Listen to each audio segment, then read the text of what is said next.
Here's a quick explanation of how time signatures work. Right here at the beginning, you'll see it says 4-4.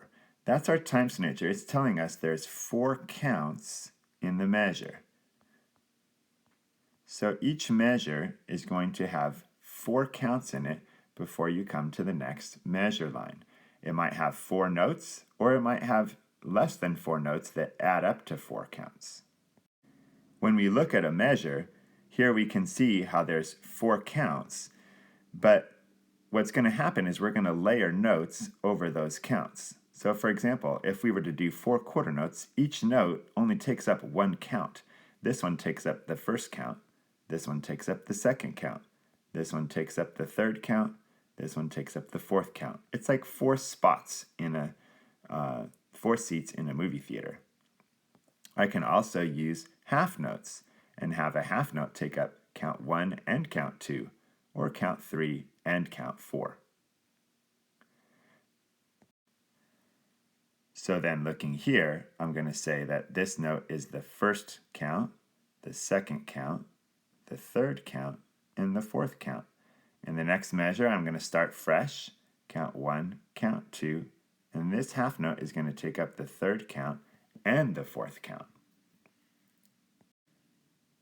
But what is this? This note has a dot. This note's got a little tail. What's going on here? These notes are new types of rhythms that we have. This dotted quarter note is going to be 1.5 counts. This eighth note is going to be half a count. What does that mean? Here's an example. You can see here how the quarter note takes up 1 count exactly. But if I have a dotted quarter note that takes up 1.5 counts, I'm going to take up all of count 1 and then I'm going to spread into count 2. There's going to be part of count 2 that's left over. You can see this area here is empty. We haven't filled up this spot. There's still room for another note to squeeze in there. And so we can squeeze a note that takes up only half of a count into that spot. So these are called eighth notes. You can see how 2 eighth notes fit into the space there of a beat.